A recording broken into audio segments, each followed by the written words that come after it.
안녕하십니까.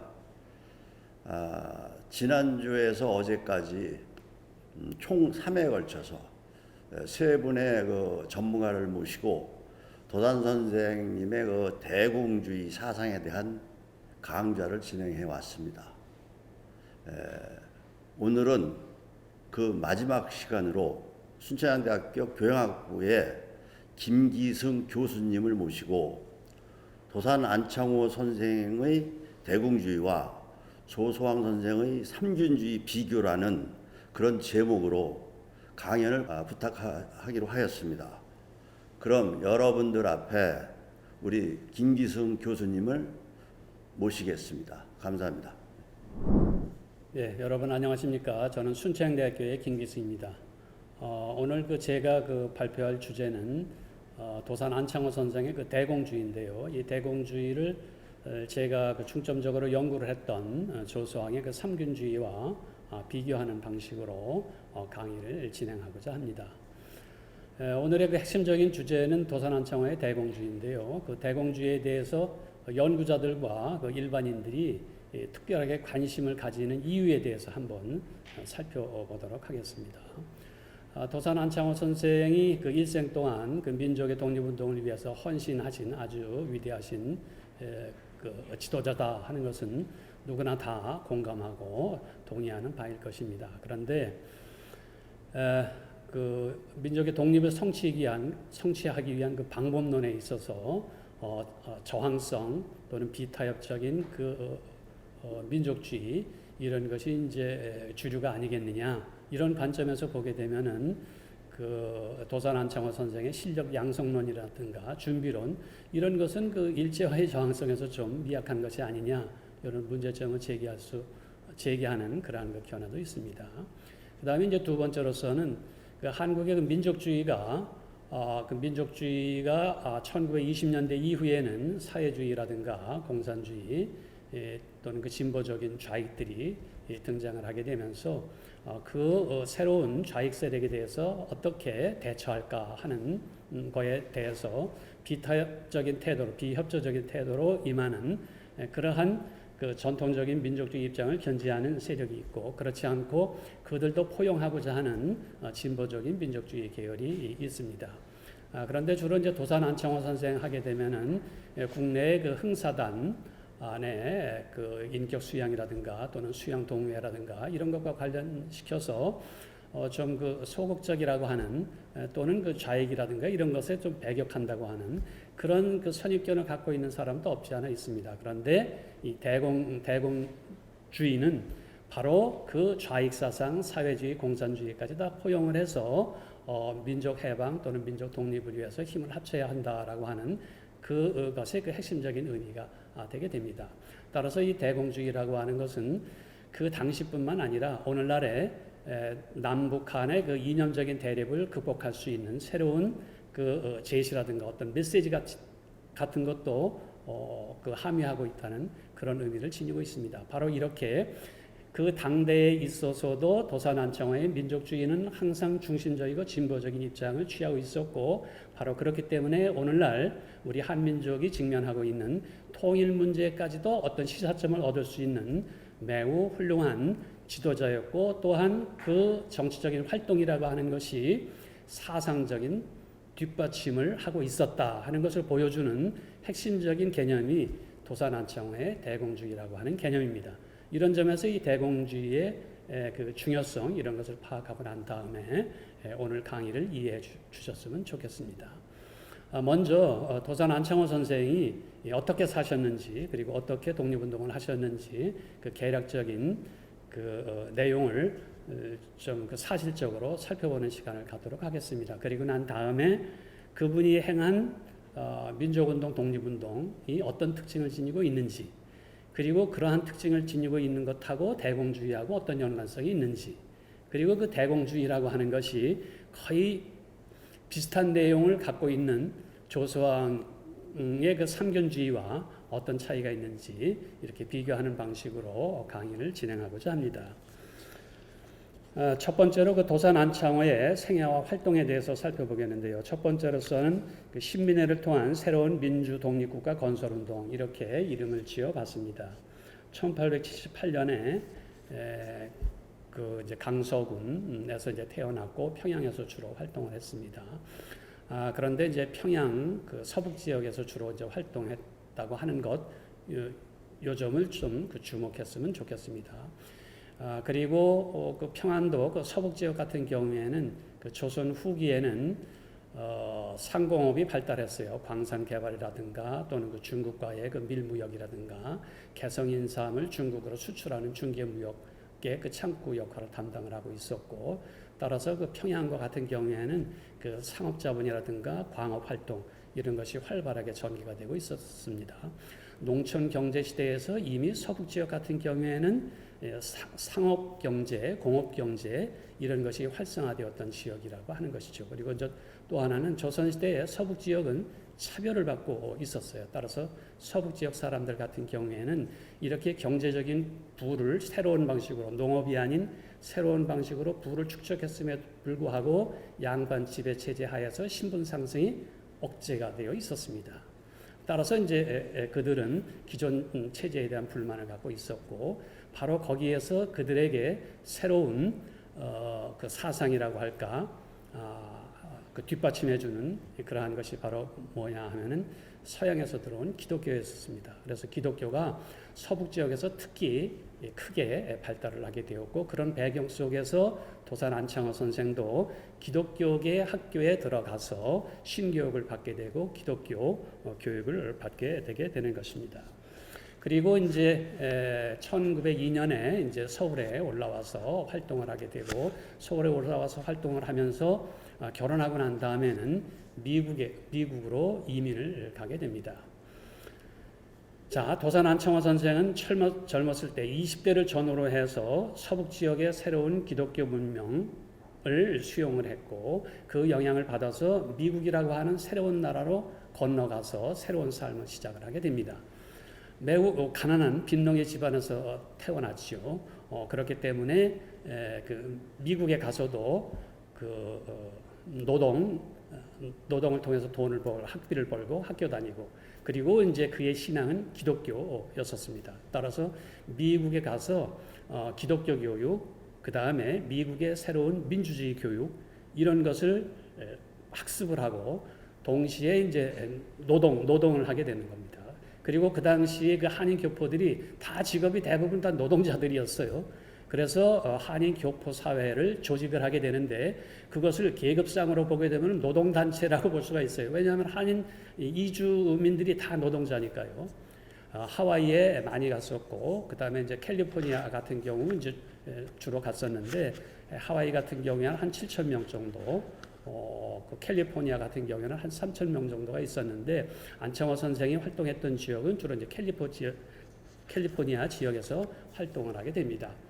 바로 그래서 이제 한인 친목회, 그 다음에 이제 공리협회라고 하는 그러한 단체를 만들고, 그거를 통해서 한국인들이 이제 교육을 하고 신분 향상을 시키고, 그리고 뜻을 모아서, 그리고 자금을 모아서 한국의 국권회복 운동에 도움이 된다라고 하는 그런 민족운동 이런 것을 이제 전개를 하게 되지요. 그래서 미주 한인 교포들의 뜻을 대변하고 뜻을 실현하기 위해서 그들의 지원하에서 도산 안창호가 국내에 들어오게 됩니다. 1905년 이후에 국권이 실추가 되게 되지요. 외교권을 빼앗기게 되는 것이죠. 그래서 들어와서 국권 회복 운동을 하게 되는데, 그때가 1907년입니다. 1907년은 사법권 경찰권도 빼앗기게 되고, 고종 황제가 헤이그 밀사를 이제 파견해서 독립을 했는데 그것도 이제 실패로 끝나게 되고, 그러면서 1905년에서 1910년 사이에 1907년이 아주 중요한 고비가 되게 됩니다. 일제의 본격적인 제2의 침탈이 본격적으로 시작되는 그 시기에 바로 도산 안창호 선생이 국내에 들어오게 되는 것입니다. 누구의 지지 기반을 갖고 오는 것이냐 하면은 미국의 그 미주 교포들의 지지 기반을 갖고 들어오는 것이죠. 들어와서 조직한 단체가 바로 신민회라고 하는 단체이고, 그 신민회라고 하는 것은 그 말 그 자체가 에서 알 수 있듯이 새로운 국민입니다. 그때의 새로운 국민이라고 하는 것은 대한제국의 신민과는 구별이 되게 되는 존재죠. 국민 스스로 주권을 갖고 있고 국민 스스로 힘을 합쳐서 국민 스스로 자신의 주권을 행사하는 새로운 국가의 새로운 국민이 되자 하는 운동을 만들게 되고 그것이 이제 국권 회복을 이제 추구하는 것이다 보니까 일본 제국주의 침략에 저항하는 성격을 갖게 되고 그러다 보니까 비밀 결사가 되게 되는 것입니다. 거기에서 국권 회복 운동을 하면서 동시에 새로운 국가 건설 운동 이런 것을 하게 되는데 그 모델 국가가 어느 국가였겠습니까? 바로 그가 배우고 익히고 생활 기반이 있었던 미국의 민주공화국 이것이 이제 새로운 국가 건설의 모델이 되게 되는데 그 기원을 찾아보게 되면은 아주 그 10대 초반에 젊었을 때 독립협회에 활동하고 만민공동에 활동하게 되면서 그 이승만 등과 함께 그 입헌 군주 국가를 건설하기 위한 운동 그런 것에 이제 참여한 것과도 밀접히 연관되어 있습니다. 바로 이런 것을 통해서 우리들은 도산 안창호 선생이 10대, 20대 초반에 이미 이 그 군주국가 체제를 탈피해서 새로운 민주국가를 만들기 위한 정치 활동을 본격적으로 시작하게 되었다는 것을 알 수 있게 되는 것이지요. 근데 이제 1907년 이후에 일제의 그 탄압이 이제 노골화되게 되다 보니까 국내에서 활동이 어렵다라고 생각을 했고, 그리고 그때 이제 그 도산 안창호 선생이 유명해진 그 주요한 그 이유가 뭐냐 하면은 그 탁월한 그 연설 솜씨가 되겠습니다. 그래서 주로 전국을 돌아다니면서 연설을 하게 되고 전국 각지에서 이제 그 연설을 초청받으면서 연설을 하게 됩니다. 그래서 대중적인 그 여망을 이제 갖게 되지요. 그래서 이토 히로부미가 이완용 내각이 너무나 이제 인기가 없어지게 되니까 이용 가치가 별로 없다고 생각을 해서 그러면 이완용 내각 대신에 새로운 내각으로 어떤 내각을 꾸릴 수 있을까 이렇게 궁리를 하다가 새롭게 이렇게 크게 지도자로 부각되고 있는 안창호를 끌어들이면 되지 않겠느냐라고 해서 안창호와 면담을 해서 협상을 하게 됩니다. 협력을 요청을 하게 되는데 그때 안창호가 단호하게 거절을 하게 되죠. 바로 그 사실은 무엇을 뜻하게 되는 것이냐 하면은 도산 안창호가 그렇게 새롭게 대중들로부터 뚜렷한 지도자로 성장하기 시작했다라고 하는 것을 보여주게 됩니다.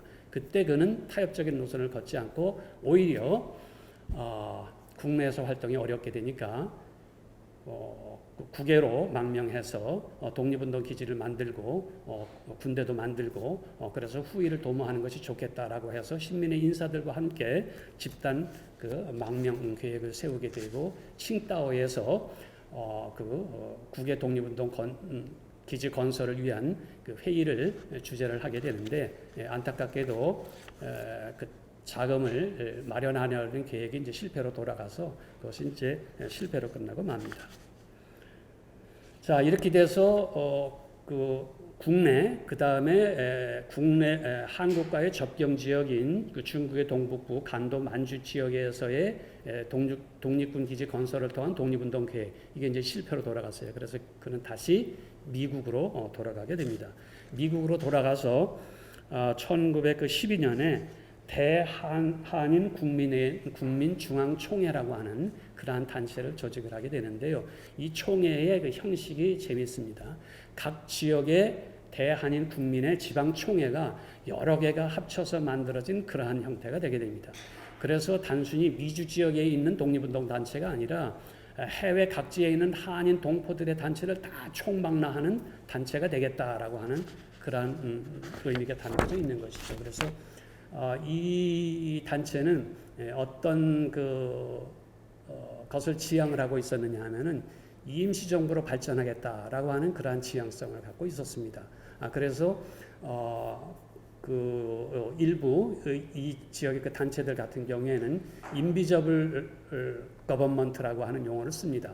보이지 않는 정부로서의 역할을 이 대한일 국민총회가 하겠다라고 하는 그러한 생각을 갖고 있는 거죠. 그리고 이제 이 기관지로서 신안빈보를 발행을 하게 되는데 신안빈보에서 그 중요하게 보일 수 있는 것이 바로 뭐냐면은 대한제국 체제 또는 황제권을 부인하는 그러한 그 논설들이 좀 실리게 돼요. 그래서 앞으로 독립국가를 건설하게 되면은 군주국가가 아니라 국민이 주인이 되는 민주국가를 건설한다가 하는 내용이 이 신한민보에 부분적으로 실리게 되게 됩니다. 그래서 대한인 국민총회는 어떤 의미가 담겨져 있느냐 하면은 1919년에 상해에서 대한민국 임시정부가 수립이 되게 되는데 그것을 만드는 하나의 밑바탕이 이 대한인 국민총회에 의해서 이루어진다. 이렇게 볼 수가 있을 것 같습니다.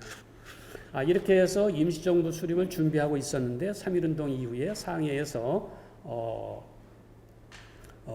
이제 임시정부를 수립하려고 하는 운동이 이제 벌어지게 되죠. 3.1운동 직후에 상해에서 대한민국 임시정부가 조직이 되게 되고 그 다음에 러시아에서는 이동희를 중심으로 해서 노령정부가 구성이 되고 국내에서는 기독교인들을 중심으로 해서 한성정부라고 하는 것이 조직이 되게 됩니다. 그래서 임시정부가 뚜렷하게 여러 단체 중에 3개의 뚜렷한 단체가 있게 되고 이 뚜렷한 3개의 단체를 하나로 통합을 해야지 되겠죠. 그 통합의 구심점 역할을 하는 사람이 바로 누구냐는 도산 안창호 선생입니다. 도산 안창호 선생이 이때 그 미주 한인 교포들 사이에서 모금된 25,000달러를 갖고서 중국 상해로 옵니다. 그리고 그 자금을 갖고 통합된 대한민국 임시정부를 수립을 하게 되는 것이죠. 여기에서 재미있는 것이 도산 안창호 선생이 내무총장 하면서 국무총리 설을 해서 초창기에 임정을 총괄했다고 하는 점. 두 번째로서는 그 대통령 이승만, 그 다음에 국무총리는 이동희. 그래서 상해, 한성, 그 다음에 노령정부 이 3개를 통합하고 난 다음에는 본인은 노동국 총판을 해요. 근데 노동국 총판하는 이유가 참 재미있죠. 그건 제가 아까 얘기했듯이 미주 한인 사회의 단체들인데 그 단체들의 구성원들이 다 직업상으로 보면 계층적으로 보게 되면 대부분 뭐냐면 노동자들이에요.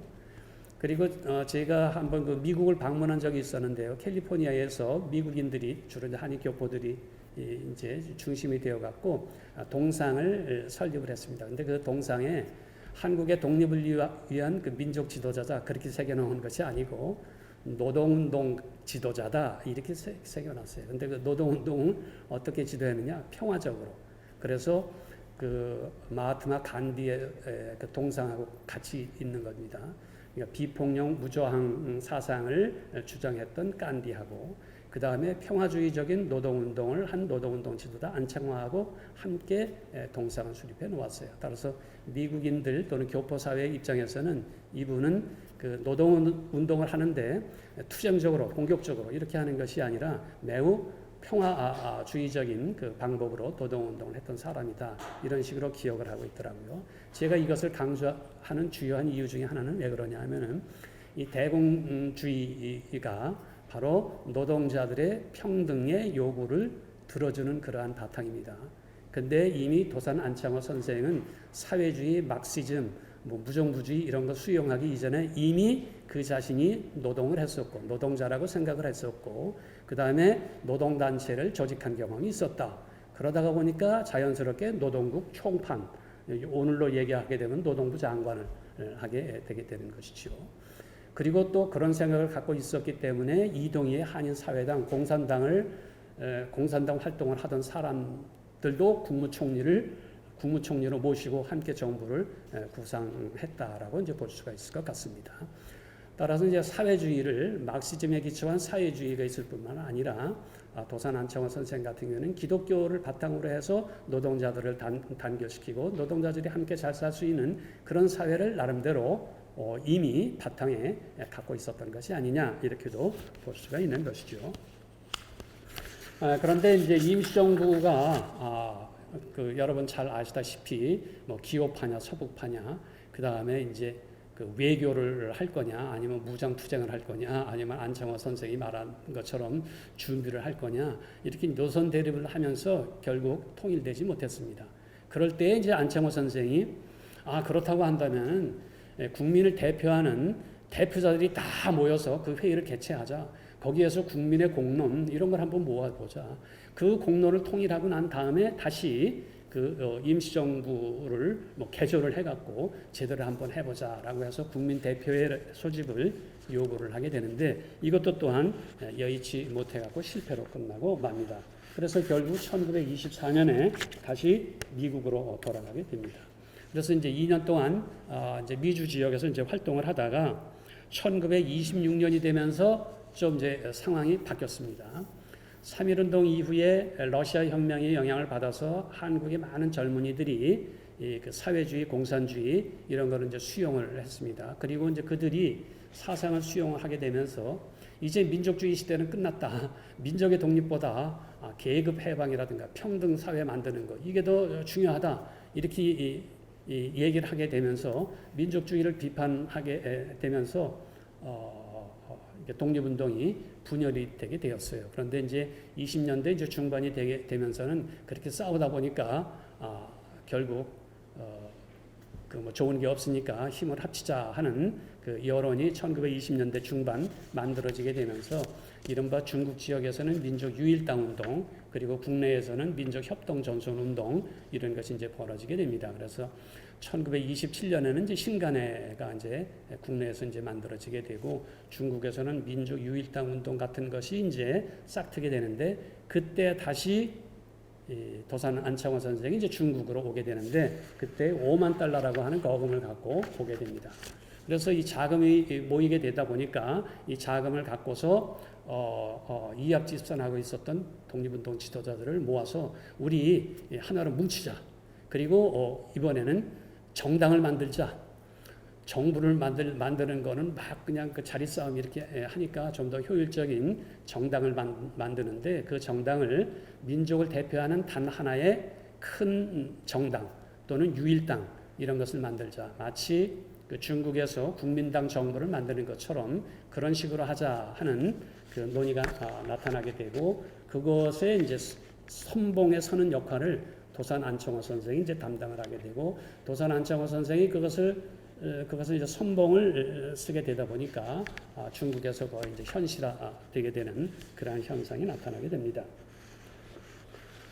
이렇게 해서 이제 그 우익 민족주의 세력들이 결집이 되었어요. 뭐 이동영, 김구, 그 안창호 선생 이런 그 민족주의 세력들은 다 결집을 했는데 좌익들은 자기들 나름대로 또 이렇게 이제 뭉치는 거예요. 이렇게 되다 보니까 좌익, 우익 다 같이 합치는 것이 어렵다고 한다면은 그럼 일단 우익은 우익대로, 좌익은 좌익대로, 민족주의자는 민족주의자들끼리, 사회주의는 사회주의자들끼리 그렇게라도 일단 한번 하자. 그리고 난 다음에 다시 한번 함께 협력을 하든지 단일 대당을 만들든지 이런 방향으로 나아가게 됩니다. 거기에서 그리고 이제 거기에서 결정적으로 그렇게 하는 계기를 마련하게 된 게 1929년에 광주 학생 운동입니다. 광주에서 학생들이 일어나게 되면서 전국적으로 운동이 일어나게 되자 이 여망에 부응해서 이러한 그 민중의 역량을 그 청년 학생과 민중의 역량을 총괄적으로 지도할 수 있는 기관이 필요하지 않겠느냐라고 해서 이제 조직론이 활성화되게 되는데 그래서 만들어지는 게 1930년에 그 한국 독립당이라고 하는 그러한 기구입니다. 여기에 이동영, 이시영, 김구 이런 그 민족주의 지도자들과 함께 한국 독립당을 만들게 되고 이동영, 이유필, 김두봉, 안공근, 조완구, 조소왕 등과 함께 7명이 정강정책 기초위원이 되게 됩니다. 그래서 이제 기초위원들이 모여갖고 한국 독립당의 그 당의 그리고 당강 이런 거를 만들게 되는데 당의라고 하는 것은 당의 주의의 약자고요. 당강이라고 하는 것은 당의 정강의 약자가 되게 됩니다. 바로 이때에 이제 뭘 마련하게 되느냐 하면은 민족 해방을 해갖고 나라를 건설하게 되는데 나라를 건설하고 난 다음에 어떤 나라, 어떤 세상을 만드느냐 정치, 경제, 교육 이 세 개가 균등하게 된 세상을 균등 세상, 평등한 세상을 만들겠다라고 하는 겁니다. 그리고 그 평등한 세상의 이름은 신민주국이다. 이렇게 표명을 했어요. 보통 선거제를 통해서 정치적인 균등, 수학권에 배울 수 있는 권리의 균등을 통해서 교육의 균등, 그 다음에 토지의 국유화를 통해서 경제적인 균등, 이 세 가지 균등이 실현되기 위한 신민주국을 건설하겠다고 하는 합의를 요 7명의 기초위원이 합의를 하게 됩니다. 그리고 거기에서 기초한 것을 이제 그 간부회의에서 이제 의결해서 한국 독립당의 당위와 당강으로 채택이 되게 되는데, 오늘날의 사람들이 이른바 대공주의라고 하는 것은 바로 한국 독립당에서 마련한 당위와 당강을, 그게 대공주의의 사상이 나타난 거다 이렇게 주장하는 사람도 있고, 삼균주의가 나타난 거다라고 주장하는 사람도 있습니다. 또 아니면은 그런 그 두 가지 이름보다 그냥 민족주의다 이렇게 얘기하는 게 좋겠다라고 주장하는 사람도 있고, 옛날엔 민족주의하고는 좀 다르니까 진보적인 민족주의 뭐 이렇게 이제 표현하는 것이 좋겠다, 이렇게 다양한 주장을 하게 되는데, 특히 안창호 선생의 영향력의 그 정도라고 할까, 깊이, 이런 것을 이제 강조하는 분들은 이제 대공주의를 이제 강조를 하게 되는 겁니다. 왜 똑같은 내용을 두고서 누구는 민족주의다, 누구는 대공주의다, 누구는 상균주의다, 왜 이렇게 얘기하게 되는지를 나중에 이제 설명하도록 하겠습니다.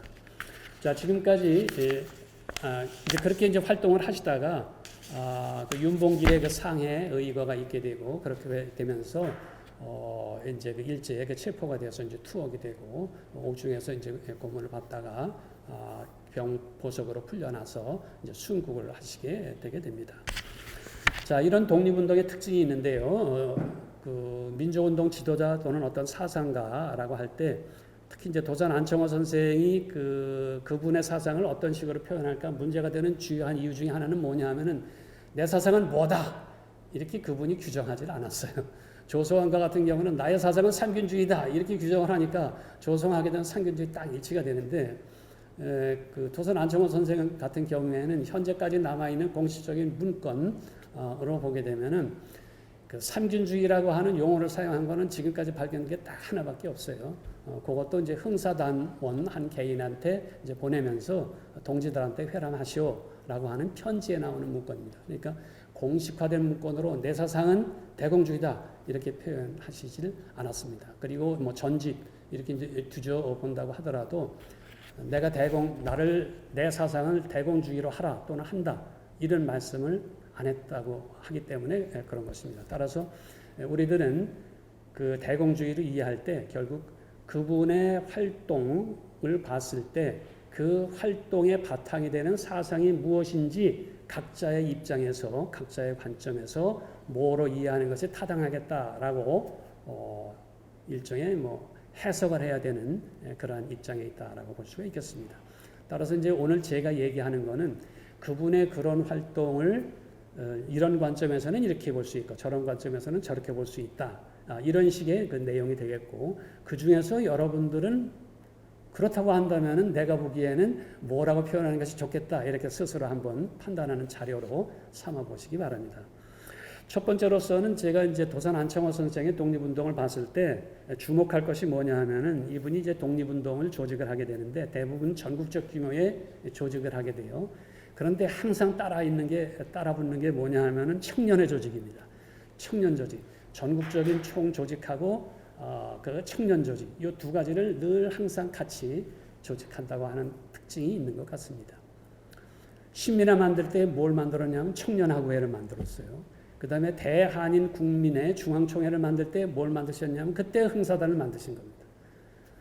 그리고 대한민국 임시정부를 만들 때에도 이제 그 흥사단이라든가 수양동맹회라든가 이런 거 국내 수양동맹회 만들고, 그 다음에 민족유일당 운동 그거 할 때도 흥사단 원동지부 이런 걸 만들어요.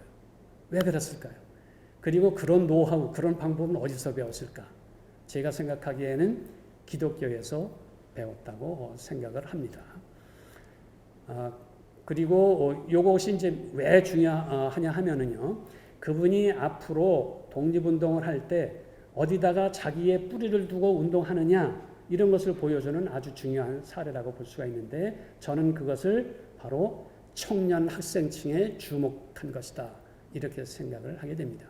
주목한 것은 바로 그 기독교 청년회 있죠, YMCA 있죠, 그것을 바로 원용한 것이 아닌가 이렇게 생각을 합니다. 그리고 그 1900년을 전후로 해서 특히 YMCA 조직이 활발했고, 그래서 동경 유학생에서 그 28 독립선언 한 것도 바로 YMCA 그 회관에서 한 거고, 그 조직이 되게 된 것입니다. 그래서 교회에 들어가서 그 조직을 원용을 해갖고 청년학교회도 만들고, 그리고 그 흥사단도 만든 것이 아닌가, 이렇게 생각을 합니다. 그 다음에 이제 흥사단에서 그 입단 의식 그거 할 때 하는 게 뭡니까? 문답을 합니다.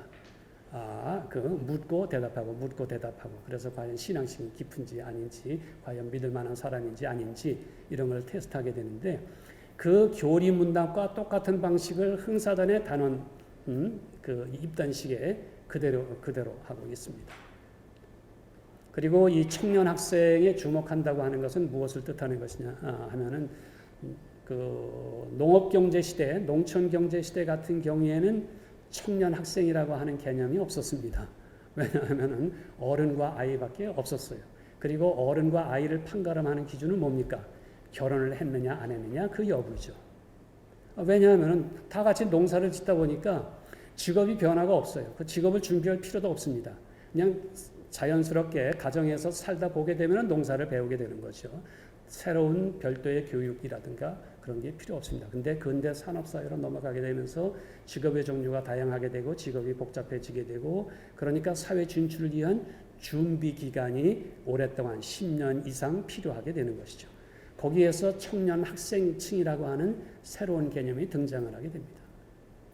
따라서 청년 학생층이라고 하는 새로운 계층, 그들이 중심이 바로 뭡니까? 그들이 바로 새로운 국민, 신흥 국민이 되는 요체가 되게 되는 것이죠. 그래서 제가 생각하기에는 바로 도산 흥사단이 여기에 주목해서 청년화개라든가 흥사단이라든가 이런 것을 만들게 되고, 자, 우리가 3.1운동을 했을 때 일제의 가혹한 탄압 하에서도 우리가 그렇게 민족운동을 할 수 있었던 배경은 어디에 있었습니까? 그 탄압 속에서도 교회라는 조직이 살아남아 있었어요. 종교 조직이 살아남아 있었어요. 교육이라고 하는 조직이 살아남아 있었어요. 그래서 종교와 교육기관이 있었기 때문에 3.1운동에서 민중의 역량을 조직화시킬 수가 있었던 것이죠. 여기에서 도산 안창호 선생 같은 경우에도 일제의 암흑한 상황 속에서도 계속해서 생명력을 유지할 수 있는 어떤 조직이 무엇일까? 그 다음에 국민, 민족으로서의 통합적인 조직을 꾸미려면 뭐가 좋을까? 이런 고민을 했을 것으로 생각이 됩니다. 그런데 그 당시 종교는 서학 천주교 있죠. 기독교 있죠. 그 다음에 동학이 있죠. 천도교가 있죠. 뭐 불교도 있죠. 근데 종교가 다 달라요. 근데 이 종교를 초월한 새로운 이 종교를 다 통합할 수 있는 새로운 국민에 맞는 교육기관, 이런 게 필요하지 않겠느냐. 그리고 국민들의 자발적인 기관이 필요하지 않겠느냐. 이런 생각을 했기 때문에 청년학교회도 만들고 흥사단도 만든 것이 아닌가. 저는 그렇게 생각을 합니다. 그러니까 옛날에 종교라든가 교육기관이 하는 역할을 청년 학생들 스스로 자발적으로 민주주의 방식으로 자기들 스스로 실제로 훈련할 수 있는 조직기관, 이게 민족운동의 가장 중요한 기관이 아니겠느냐. 이런 생각을 갖고 청년학교회 만들고 그 후신으로 흥사단도 만든 것이 아닌가.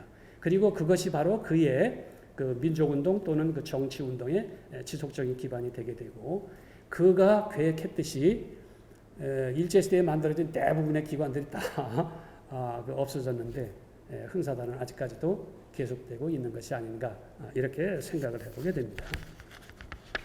이런 것들이 다른 그 민족 지도자와 차이가 있어요. 이제 김구와 같은 경우에는 한인 애국단과 같은 소수의 뭐 정보 단체 또는 그 개별적으로 무장한 그 독립군 그런 소수의 그 정예부대 이런 거였죠. 근데 이제 김구가 그 대한민국 이주 청구에 맡은 직책이 뭐냐면 경무국장이에요. 경무국장이 뭡니까? 정보하고 경찰 그거 장악하는 겁니다. 그런 맥락을 이어서 한인애국단도 이제 만들게 되고, 그 한인애국단에서 이제 윤봉길 의거를 일으키게 되면서 중국에서 이용 가치가 있다 보니까 국민당 정부에서 그 재정적으로 군사적으로 지원해주게 되면서 김구가 지도자로 이제 부각이 되게 되는 것이죠. 그리고 이제 이승만과 같은 경우에는 그 선교사들에 의해서 가장 모범적인 기독교인으로 미국에 알려지게 되고 저 미국인 선교사 또는 그 다음에 이제 그 종교계 지도자들 통해서 그렇게 알려지게 되어서 그 이승만과 같은 경우에는 국내외의 기독교가 바로 이제 핵심적인 지지 기반이 되게 되는 겁니다. 여기에서 이제 제가 그 조소왕과 같은 경우에는 조소왕도 저기 그 기독교에 입교를 했습니다. 그런데 이제 조소왕과 같은 경우에는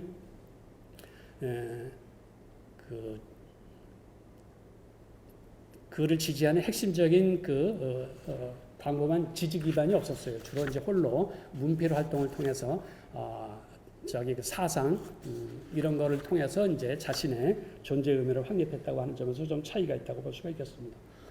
두 번째로서는 도산 안창호 선생의 그 독립운동의 특징을 보게 되면은 전국적이고 통일적인 운동에서 지도력을 발휘하는 그러한 특징을 보여주고 있습니다. 신민회라고 하는 비밀 결사를 조직하는 데에서도 그랬죠. 그 다음에 1919년에 대한민국 임시정부를 조직할 때에도 세 개로 나눠져 있던 그 정부를 갖다가 하나의 통합하는 역할을 담당을 했었죠. 그 다음에 이제 1924년도에 국민대표회를 개최하는 것도 각 단체의 대표자들을 다 함께 모아서 한번 통일해보자라고 하는 데에서도 이제 지도력을 발휘를 하셨고, 그 다음에 1926년도에도 민족유일당 운동 이런 거 할 때에도 거기에 이제 앞장서서 저기 그 미주 교포의 5만 달러의 거금 지원을 갖고 거기에 이제 활동을 하게 되는 것입니다. 자, 이런 데에서 중요한 활동을 해요. 이런 것하고 이제 그 이승만 같은 그 미주 지역에 기반을 두었던 이승만하고 비교가 되게 됩니다. 이승만과 같은 경우에는 하와이 교포 사회에서 훨씬 더 많은 지지 기반을 갖고 있었어요. 그래서 거기서 독립운동 자금을 줬는데 상해 임시정부에서 그 이승만을 대통령으로 추대한 아주 주요하고 현실적인 이유는 바로 미주 지역의 그 독립운동 자금 이런 것을 갖고 와서 저기 국경과 접해 있고 일본 제국주의하고 가까이 있는 그런 것을 직접 투쟁하면 좋지 않겠느냐라고 해서 그런 기대감을 갖고 했는데 이승만은 이제 왔다가 다시 돌아가고 주로 이제 미주 지역의 활동에만 국한을 하게 되었죠. 왜냐하면 이제 외교를 하다 보니까 외교를 하게 되면은 그 자금을 주로 어디에 쓰게 됩니까? 저 외국의 그 정치 지도자들을 만나야 되고 그들을 만나고 로비를 해야 되면 주로 이제 호텔이라든가 또는 그 뭐 리셉션이라든가 이제 밥 먹고 이렇게 해야 되니까 그런데 이제 주로 이렇게 이제 쓸 수밖에 없는 거죠. 그런데 이제 도산 안창호 선생 같은 경우는 실력을 길러야 된다, 스스로 단결을 해야 된다 이렇게 되다 보니까 그 돈을 어디에 쓰느냐 하면은 그 독립운동 지도자들이 함께 모여서 힘을 기르는데 이런 것을 이제 쓰다 보니까 그 국내라든가 국내 인근 지역에서 뭔가 이렇게 필요하다 싶으면은 미주 지역에 있는 그 자금을 갖고 와서 직접 그 중국 현장에 와서 이제 활동을 해서 돈을 쓰게 되게 되는 것이죠. 이런 점에서 이제 그 독립운동하는 스타일 내지 방법이 달라지게 되었다라고 볼 수가 있는 것입니다. 따라서 우리는 이런 것을 봤을 때 도산 안창호 선생이 그 중점이 뭐냐 하면은 바로 통일, 그리고 그 통일할 때는 자기가 앞장서서 자기가 제일 대장 노릇하는 그런 게 아니라 오히려 여러 사람들의 의견을 두루두루 조합을 하고 각자를 그 적재적소에 이제 배치를 해서 하나의 단일한 통일적인 조직을 맡는 그러한 그 역할이죠. 일종의 중개자의 역할, 매개자의 역할 또는 뒷받침하는 역할 이런 것을 이제 주로 하는 그러한 특징을 이제 보여주고 있습니다. 그러니까 이제 그 민족운동 지도자들이 안창호가 움직이면은 뭐 사심없이 움직인다 이렇게 생각을 해서 많이 모여들고 통합적인 그 조직도 만들어지게 된 것이 아닌가 이렇게 볼 수가 있을 것 같습니다. 그리고 기꺼이 미주 지역의 그 한인사회의 독립운동 자금을 직접 바로 이제 독립운동가들한테 이제 쓰고 하니까 신뢰를 얻었던 것이 아닌가 이런 생각을 해보게 됩니다. 다음 이제 세 번째로서는 그 독립운동가의 그 스타일을 보게 되면은 안창호 선생 같은 경우에는 행동형 지도자, 조상 선생 같은 경우에는 저는 사색형 이론가가 아닌가 이렇게 그 대비해 볼 수 있을 것 같습니다. 조상 선생이 그 일기를 보게 되면은 일기의 대부분이 뭐냐 하면은 자기가 무슨 책 읽었다 이런 얘기예요. 그래서 무슨 책에 소크라테스가 이런 얘기를 했고 예수가 이런 얘기를 했고 부처님이 이런 얘기를 했고 그리고 그 내용 중에서 우리의 독립운동에 필요한 내용이 뭐다 이런 거를 이제 적는 거예요. 그리고 그 독서한 내용을 토대로 해서 무슨 생각을 하게 되냐면 내가 이 세계의 모든 종교를 통합된 그 종교를 만들겠다 해서 6명의 성현의 가르침을 매일매일 실천하는 육성교라고 하는 종교도 만들고 그 교리체계도 만들고 자기는 교주 역할을 하게 되고 예수님은 뭐 형님으로 모시고 뭐 이런 식의 새로운 구상을 하게 돼요. 그리고 이제 그 이광수가 상해 여관에서 조상을 만난 적이 있었는데 조상은 그때 이슬람 경전 있죠. 이슬람 경전 코란을 그거 읽으면서 마룻바닥을 뚜벅뚜벅 돌아다니는 게 일이었다고 합니다. 그만큼 일종의 그 고독한 뭐 사색가라고 할까 그런 형태의 사람이라고 볼 수가 있겠어요. 그리고 특히 이제 뭔가 행동이 잘 안 부딪히고 그럴 때에는 이렇게 이제 칩거하고 하는 그런 스타일을 보여주고 있습니다. 어떤 때에는 그 도가의 사원에 들어가서 도교 공부도 하고 노자 공부도 하고 이런 스타일입니다. 사색형 이론가 그리고 자기가 뭔가 새로운 이론과 남들이 하지 않은 독창적이고 창의적인 그런 거를 무언가 만들어내겠다 이런 목표의식을 갖고 있는 사람이 바로 조소왕 선생입니다. 그런데 안창호 선생 같은 경우에는 어렵고 힘든 순간에도 좌절하지 않아요. 어렵고 힘든 순간에도 항상 사람들을 만납니다. 항상 사람들을 만나서 단체도 만들고 함께 이야기를 하는 그런 행동가형의 스타일을 보여주고 있습니다. 그래서 어려운 때일수록 오히려 그는 여러 가지 그 다양한 단체를 만드는 그러한 특징을 이제 보여주고 있습니다. 그리고 이제 그분의 일기를 한번 봤어요. 일기를 봤더니 자기의 개인적인 생각을 피력한 일기는 내용은 별로 없더라고요. 대부분이 뭐냐 하면은 몇 시에 누구 만나서 몇 시에 어떤 모임에 참석하고 이런 계획 그리고 실천했다 이런 거예요. 그러니까 일종의 활동 기록지, 활동 일지 형식의 일기였습니다. 그런데 이제 조소왕과 같은 경우에는 사색형의 일지였다. 따라서 도산 선생 같은 경우에는 생각이라든가 이런 것보다도 행동을 더 우선시하고 행동이 더 중요하다고 생각하는 사람이 아니었겠는가. 그렇게 생각하다 보니까 그분의 핵심적인 말씀이 뭡니까? 무실력행위, 그래서 이제 나오게 된 것이 아닌가 저는 이제 그렇게 생각을 합니다. 그리고 이제 사람들과 대화를 할 때 조소왕과 같은 경우는 대화를 어떻게 하느냐 하면 자기가 혼자서 막 그 위대한 사상가들의 사상을 다 모아갖고 멋지게 만들어 놓았어요.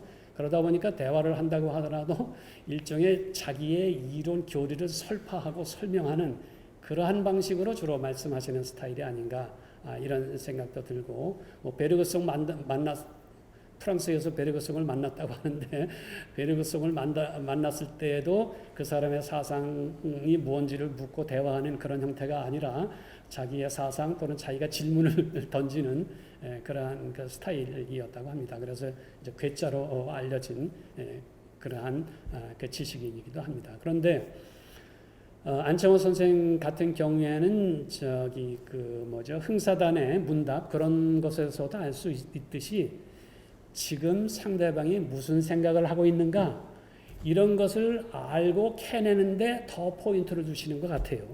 그러니까 자꾸 이제 질문을 던지는 것이죠. 그래서 상대방의 생각이 무엇인지를 알아내고 그리고 그것을 바탕으로 해서 그렇다고 한다면은 당신 생각은 이런 거 아니냐? 그렇다고 한다면 이렇게 하면 좋지 않겠느냐?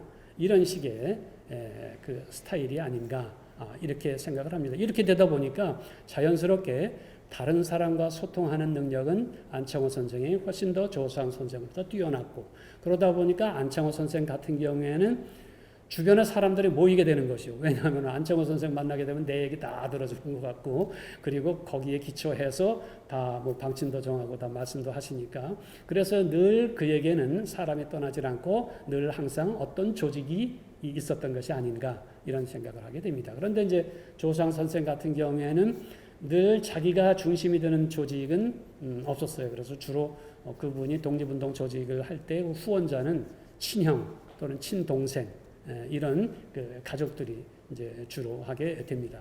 그래서 자기의 지지자 후원자가 없다 보니까 조수환 선생 같은 경우에는 안창호 선생한테도 편지 보내서 기독교 교회 활동도 하고 그 다음에 학교를 만들어서 교육을 해야 된다. 그 도산 안창호 선생이 1920년대 중반에 미국에 계실 때 그런 편지를 보냈어요. 그래서 나한테 자금을 보내달라. 그러면 중국 지역에 학교도 만들고 그렇게 하겠다. 그래서 도와달라. 이런 편지를 보내기도 하고 또 이승만에게도 이제 미주 지역에 당신의 세력을 강화하기 위해서는 어떻게 해야 된다. 지금 서북파가 서북 세력들이 지금 활개치고 있다. 조수왕 선생 같은 경우는 경기도 출신이에요. 그리고 그 이승만은 이제 기호파에 속한다고 볼 수가 있겠어요. 그래서 이제 이승만이 그 탄핵된 것을 이제 서북파들이 배제한 걸로 이렇게 이제 파악을 하게 되니까 나한테 좀 지지 좀 해달라. 그러면은 지금의 정부를 뒤집어 엎고 당신을 다시 대통령으로 옹립하겠다. 이런 식의 이제 편지도 쓰게 됩니다. 그러니까 조수왕 선생 같은 경우는 자기의 독자적인 지지 기반이 없다 보니까 조직적인 지지 기반을 갖고 있는 후원자를 찾아야만 되는 그러한 그 입장에 있다고 이제 볼 수가 있는 것이죠. 그래서 이러한 그 조직 활동력의 취약성을 조수왕 선생 같은 경우에는 좀 더 치밀하고 정교하고 그 다음에 새로운 어떤 사상을 만들어내는 것, 이게 내가 독립운동에서 나름대로 역할을 하는 것이 아니겠느냐, 이런 식의 생각을 하는 타입이다라고 이제 볼 수가 있을 것 같습니다. 그래서 안창호 선생의 그 대공주의하고 삼견주의를 이제 비교를 할 때 이 두 분의 행동 그 유형의 특징 이런 것하고도 이제 관련시켜서 한번 이제 생각해 보시길 바랍니다. 다음 이제 그 세 번째로 도산 안창호의 대공주의에 대한 관련자의 증언과 회고에 대해서 살펴보도록 하겠습니다. 아까 제가 말씀드렸죠. 도산 안창호 선생은 자기의 사상이 대공주의다 이렇게 공개적으로 표현한 적이 없어요. 주로 이제 그분의 제자격이라고 할까 또는 이제 그분의 그 영향을 받은 주로 이제 흥사단원들이 이제 나중에 회고를 하면서 그분의 사상을 대공주의로 이제 널리 알리게 되는 것입니다. 첫 번째로 그 안창호의 대공주의를 그 세상에 본격적으로 알린 책이 도산 안창호의 전기입니다. 이 전기의 서원에 이제 기술되어 있는데 이 도산 안창호의 저자는 이광수입니다. 이광수는 이제 흥사단이었었고 그 1920년대 그 초반에 도산 안창호 선생을 만나서 국내에 이제 수양 동맹에 이제 만들라라고 하는 그러한 그 지시를 받고 이제 귀국을 한 그러한 분이죠.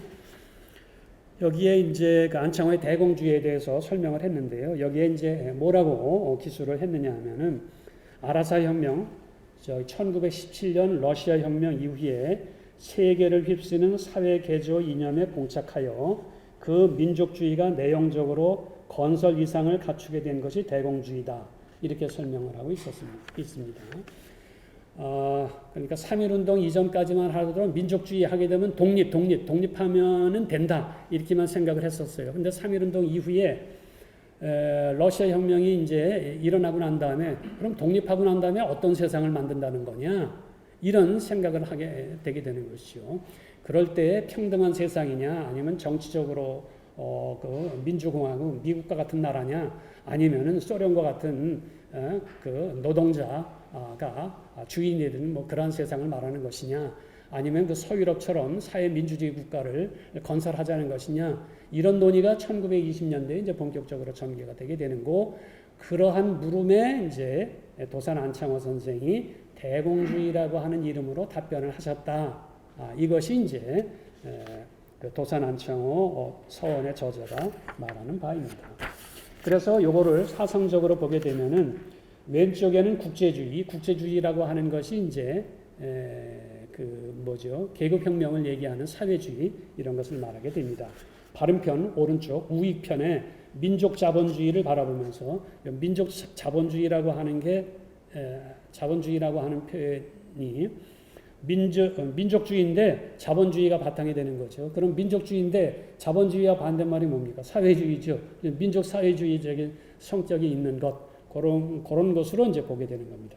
그래서 사회주의하고 민족주의와 그 중용을 취해가는 진보적인 민족주의가 바로 대공주의다, 이렇게 설명을 하고 있습니다.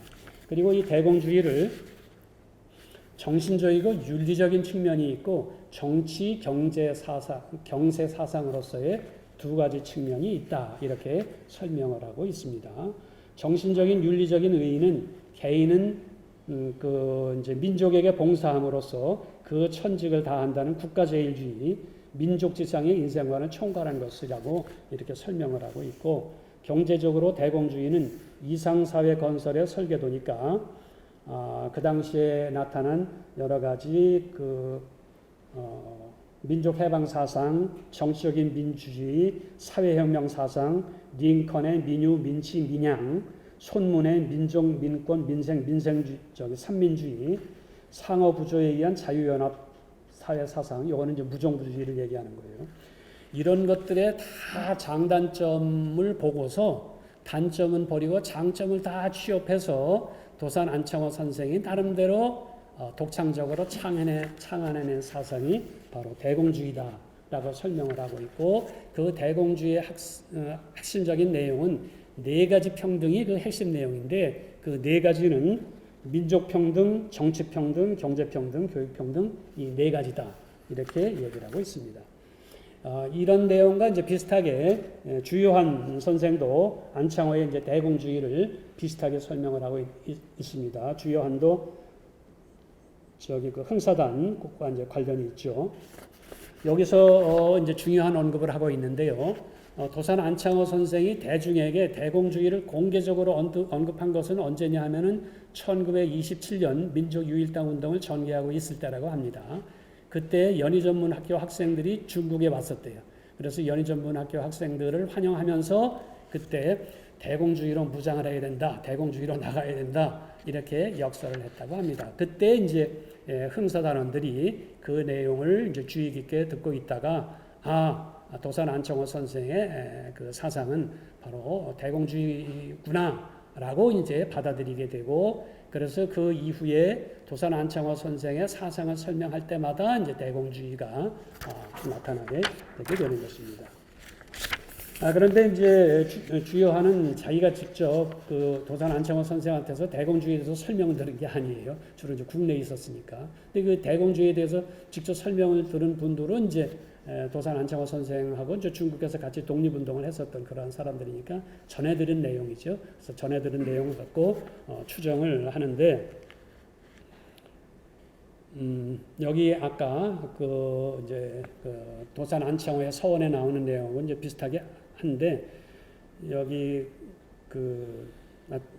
아까하고 이제 똑같아요. 민족주의, 사회주의, 공산주의, 무정부주의 등의 용어가 일생 회화의 주제가 되는 때였고, 중국의 손문은 삼민주의를 주창하였다. 도산은 한국 민족운동의 공통적인 표어를 마련할 목적으로 대공주의라고 하는 용어를 창작하였을 것이요, 그에게 시간이 허락되었더라면 이를 하나의 인생관, 세계관의 체계로 완성하였을 것이다, 이렇게 언급을 했습니다. 그래서 이 대공주의를 1920년대 중반하고 후반에 독창적으로 창립을 했는데, 이것은 단순히 정치 사상인 뿐만이 아니라 그의 일생을 다 총괄하는 그러한 사상으로서의 의미가 있다, 이렇게 크게 의미를 규정을 했습니다. 근데 이분들은 이제 국내에서 주로 이제 활동을 했었고, 그래서 나중에 사람들의 얘기를 듣고 자료를 수집해서 한 거예요. 그런데 요 세 번째, 구익균 선생의 대공주의에 대한 회고가 1980년에 이제 회고를 남겼는데요. 이분은 도산 안창호 선생을 모시고 직접 한국 독립당의 정당 활동을 했던 분입니다.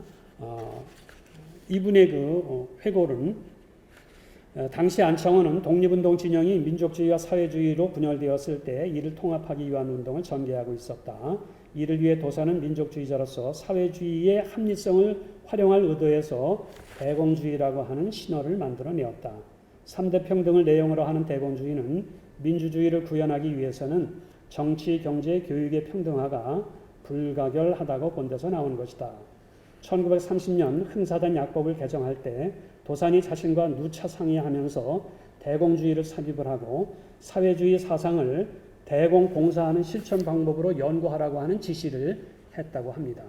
그래서 그 지시를 받고서 자기가 플라톤의 유토피아 사상, 로버트 오웬의 이상촌과 생디칼리즘, 길드 사회주의, 아나키즘, 공산주의 이런 거 다 연구를 하면서 도산 선생과 토론도 많이 하고 많이 물어보았다고 합니다.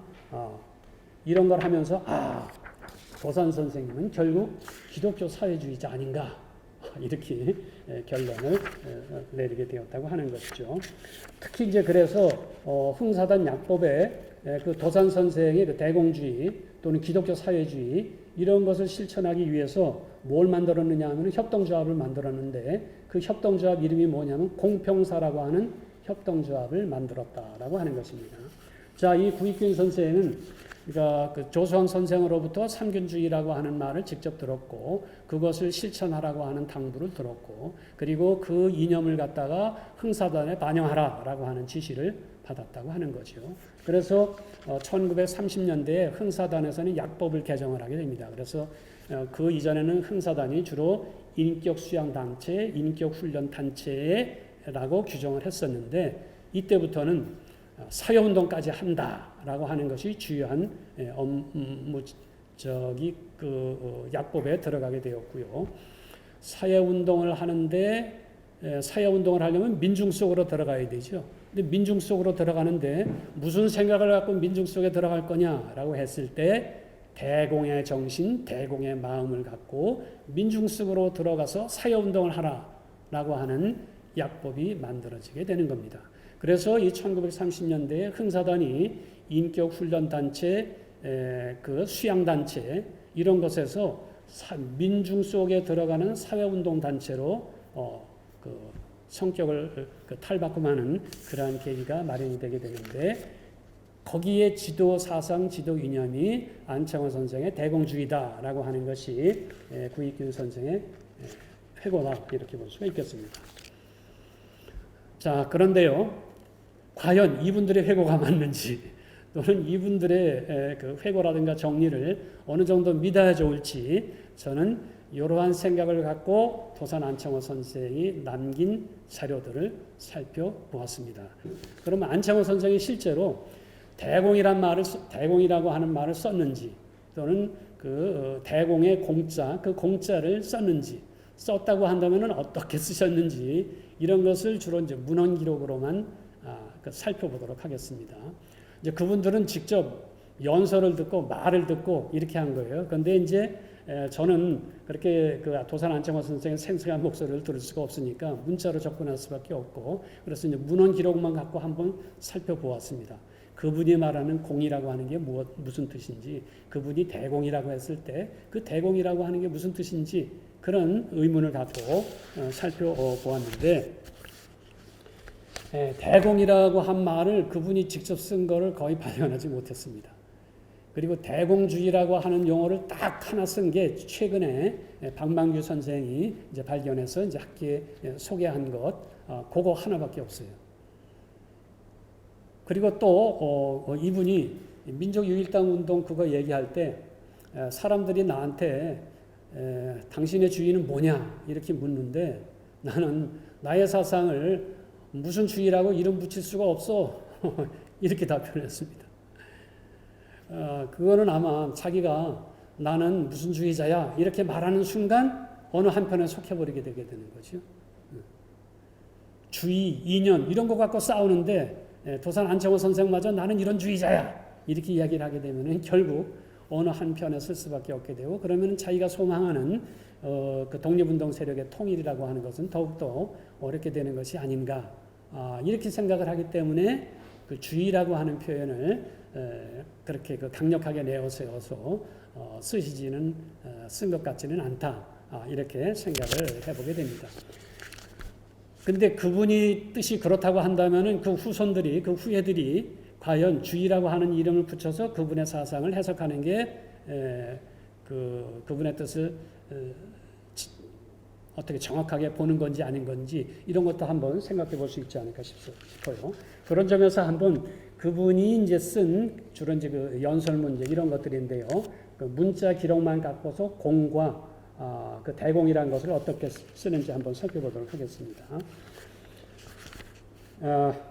첫 번째로 그 민족 지도자가 되려면은 어떤 지도자가 되어야 된다라고 하는 것도 있고 또는 그 대중들한테 이런 사람을 지도자로 뽑아야 된다라고 말씀을 하실 때 지도자의 덕목 중 가장 중요한 걸 뭐라고 꼽았느냐 하면은 공평하고 원만한 마음이라고 썼습니다. 공평하고 원만한 마음. 그래서 이 공자라고 하는 것이 공과 사할 때 공자예요. 그 다음에 이 공자하고 공동생활 또는 공동체 할 때 함께할 공자 있죠. 그 공도 한자는 다른데 두 가지 다 뜻이 똑같습니다. 뭐냐 하면은 함께 한다고 하는 거예요. 함께 한다는 거. 그래서 저기 공공이라고 하는 것이 함께 쓰이잖아요. 퍼블릭이라고 하는 걸 공공성이라고 하는 퍼블리서티라고 할 때의 공공성의 공공. 그거를 이제 같이 쓰는 이유가 그 공공의 순수한 한자어의 뜻은 바로 뭐냐 하면은 개인 혼자 말고 여럿이다 함께라고 하는 게 공공이라고 하는 뜻입니다. 그리고 이제 그거를 영어로 얘기를 하게 되면 이제 퍼블릭.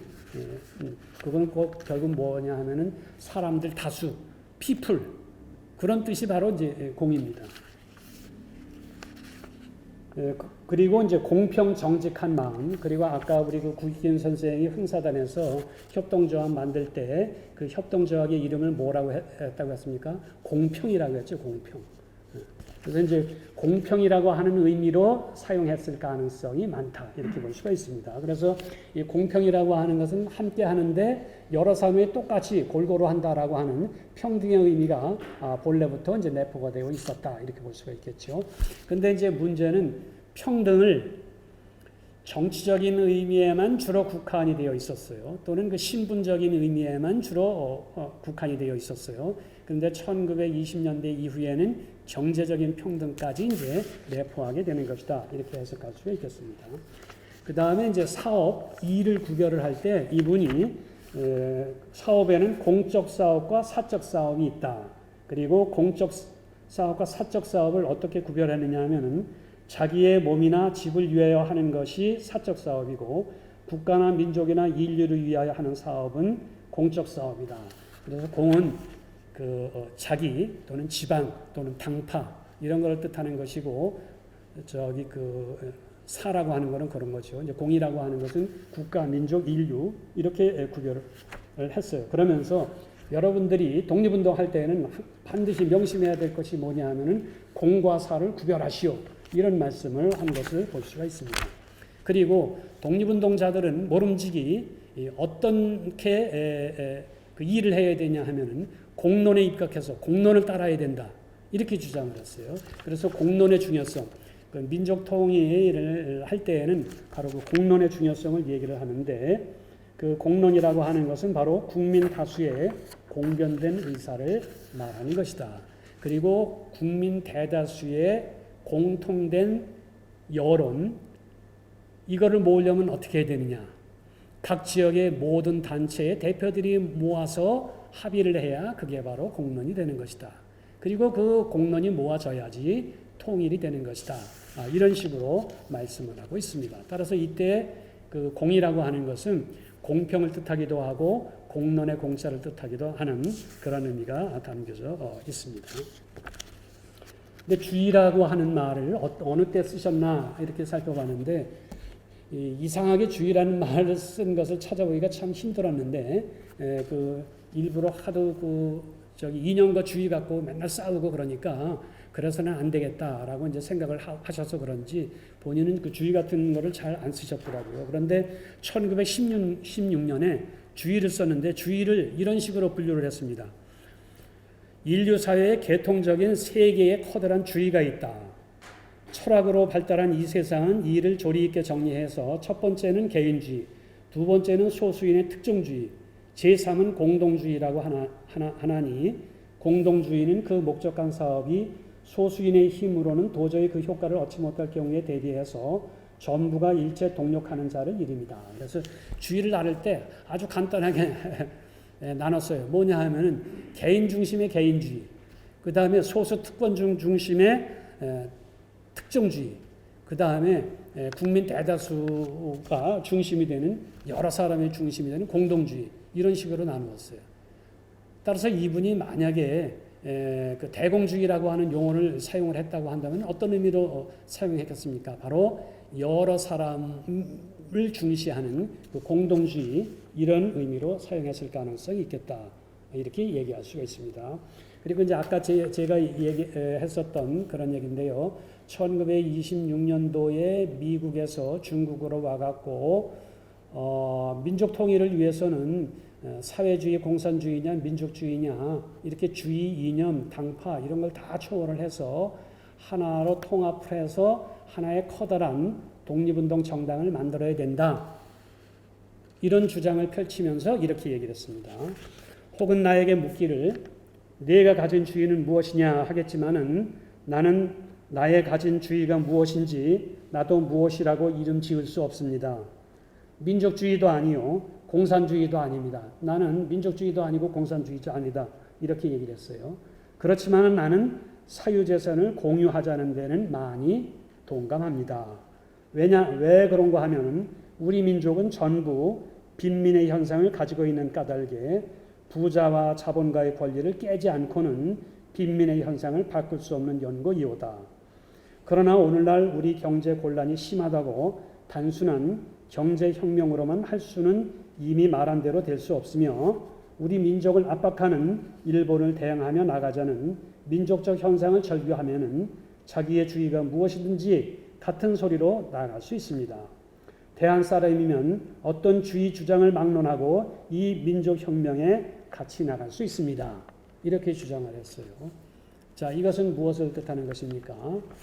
도산 안창호 선생이 왜 내 주의를 뭐라고 이름 붙일 수가 없다, 또는 이름 붙여서는 안 된다, 이렇게 생각을 하셨겠습니까?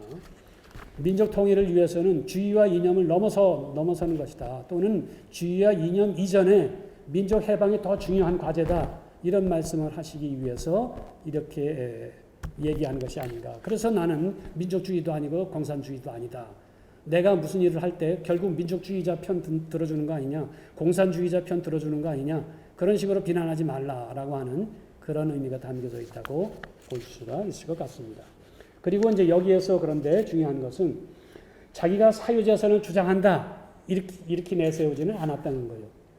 사회주의자들이 사유재산의 공유를 주장하는데 그거 인정하고 그거 공감한다. 그런데 지금 더 중요한 것은 민족 해방, 민족 혁명이다, 이렇게 주장했다고 하는 점입니다. 따라서 그 안창호 선생의 사상을 사회민주주의적인 성격을 갖고 있다라고 하는 건 타당하다고 볼 수가 있어요. 그런데 도산 안창호 선생은 사회민주주의자다, 이렇게 규정하는 것은 조금 좀 어폐가 있는 주장일 수도 있지 않겠느냐, 이렇게 볼 수가 있을 것 같습니다. 자, 아까 얘기했듯이 그 안창호 선생이 직접 대공주의를 글자로 그 남긴 문건이 최근까지 발견된 것은 딱 하나밖에 없다고 했습니다. 그것은 이제 1931년에 한 건데요. 여기 그 동지에게, 흥사단 동지에게 보내는 편지에서 말씀을 했는데요. 민족혁명 이런 거를 이제 설명을 하게 되면서 첫 번째, 두 번째, 세 번째, 네 번째 단계 이런 거를 설명하는데 첫 번째에서 네 번째 단계 설명하는 내용은 다 아까 제가 얘기했듯이 한국 독립당에서 얘기했었던 정강 정책을 그대로 똑같이 설명하는 그러한 내용입니다. 그런데 마지막에 4단계에서 일본을 더 나아가 전 세계 인류에게 대공주의를 실현할 것, 이 지침을 모든 흥사단원들에게 좀 회람을 시켜달라, 이렇게 동지에게 보냈다고 하는 겁니다. 그런데 재미있는 것은요, 요 똑같은 내용이 한국 독립당의 공식적인 문건에 보게 되면 대공주의라고 표기가 되어 있지 않고 대동사회 건설이라고 표현이 되고 있어요. 그런데 흥사단 문건에는 이렇게 대공주의라고 표현이 되어 있고, 그리고 아까 제가 얘기했듯이 흥사단 약법에도 대공의 정신, 대공의 마음이라고 하는 대공이라고 하는 용어를 쓰고 있습니다. 따라서 흥사단원들 사이에 있어서는 대공이라고 하는 용어, 개념, 이런 것이 아주 중요한 핵심 컨셉으로 사용되고 있었던 것은 부인할 수 없는 사실이다, 이렇게 볼 수가 있겠고, 바로 그렇기 때문에 이제 흥사단 활동하시던 분들이 도산 안청호 선생의 사상을 결국 대공주의로 설명할 수 있지 않겠느냐, 이렇게 얘기했다고 볼 수가 있을 것 같습니다. 그래서 흥사단 약법의 내용을 아까 얘기했는데 다시 한번 이제 반복을 한번 해보겠습니다. 이 대공을 얘기하면서 그 다음에 이제 사회주의 사상가들이 주장하는 그 재산의 평등, 경제적인 평등, 이런 것을 도산 안청호 선생이 수용을 하고, 그건 부인할 수가 없다. 그리고 또 그런 얘기를 해야지 민중에게 호소할 수 있고, 민중의 그 생존권 요구, 민중의 행복, 그게 아주 중요하다. 그러니까 거부할 수가 없다라고 도산 안청호 선생이 받아들이게 된 거죠. 그래서 민중에게 다가갈 때는 항상 대공의 정신과 대공의 마음을 갖고 다가가라. 이렇게 해서 이제 흥사단 약법에 표현이 되었다. 따라서 이제 흥사단원들은 인격훈련 그거에만 머물지 말고 사회 속에 들어가서, 민중 속으로 들어가서 사회운동을 하라. 이렇게 말씀을 하시게 되는 겁니다. 그리고 그분들한테도 한국 독립당의 정당 정책, 이런 거를 교육시켜라. 이렇게 되게 되는 거예요. 그러면 이제 흥사단이 뭐가 됩니까? 일종의 민족혁명 단체가 되게 되는 것이죠.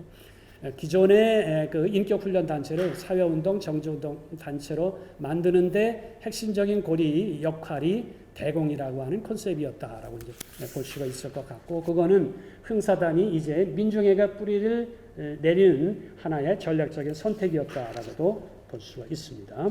그래서 인격훈련 외에 이제 이름을 사회공작이